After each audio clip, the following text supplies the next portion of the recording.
In our Law and Justice lead, Donald Trump's criminal hush money trial could get downright ugly on Monday because finally, Trump's former lawyer and fixer Michael Cohen is expected to take the stand. Prosecutors have accused Trump of having business records falsified in order to undermine the integrity of the 2016 election. That's what they say. That includes a hush money payment to adult film star Stormy Daniels, paid through Cohen, the Long Island native who has made no secret of his late found but utter disdain for his ex-boss. Former Trump White House Communications Director Anthony Scaramucci joins us now. He's no longer a supporter of Mr. Trump, we should note.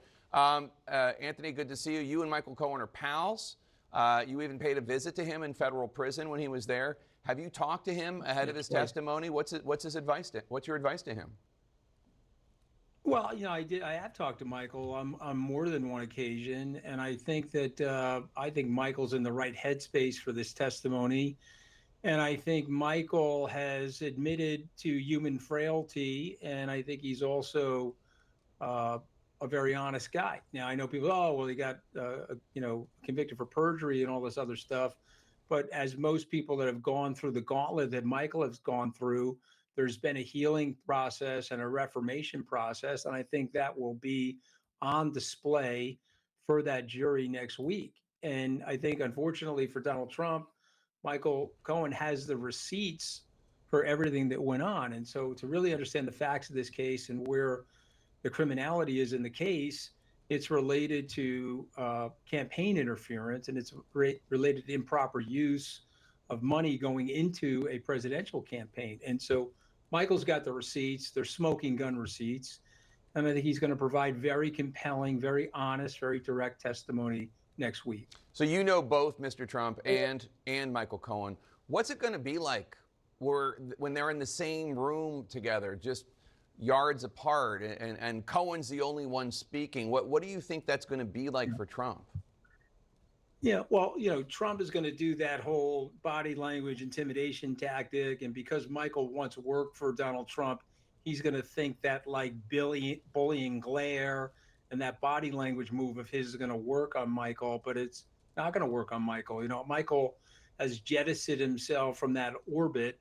And I think that's going to frustrate Donald Trump. I think this will be worse for Donald Trump than it will be for Michael Cohen. Michael Cohen has spent the last several years explaining himself, writing books about the situation, and calling with great honesty what he got wrong. But Trump's move is going to be to try to intimidate Michael Cohen and to try to bully him, like, let's say he's Speaker McCarthy or something like that.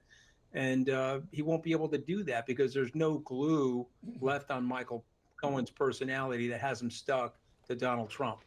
So you and Steve Bannon are notoriously not friends. In fact, you were fired after 10 days at the White House after bad-mouthing Bannon to the New Yorker reporter in a conversation you thought was off the record. Yeah. The reason I bring this up is because today Steve Bannon's conviction for defying the January 6th committee has been upheld by the D.C. Circuit Court of Appeals, which really could pave the way for Bannon to eventually have to go to prison. I mean, that's where Navarro is right now. Prison. Should Bannon go to jail, do you think? Well, listen, I have a lot of animus for Steve Bannon. I think he's arguably one of the most malevolent people that I've met in the country.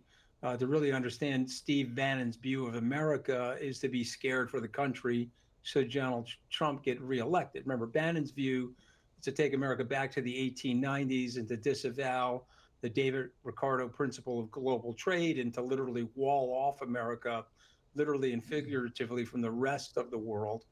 And so, yeah, I would love to see him go to jail.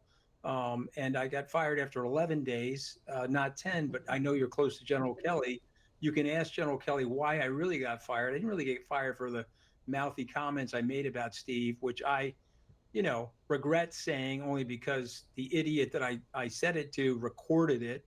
But I don't really regret saying it because it was from my heart about how I feel about the guy. He's a very dishonest, very malevolent person. And I'll point out that he got fired on the same day that I did, but he's such a baby that he asked General Kelly to stay in the White House for 14 extra days. He didn't want to walk out the door at Pennsylvania Avenue at the same moment that I did. And, my contribution thus far to America is helping Bannon get fired. I explained to members of the staff, including President Trump, what Bannon was doing to manipulate, undermine Mr. Trump, and also to prosecute his own very dangerous, malevolent agenda. And so now, he's out there. He got the pardon from Trump. And so he's very, very overconfident. And he thinks that he's like a Mandela-like figure. He ends up in jail. It's going to empower him. But I don't see that for Steve Bannon. I see his demise shortly.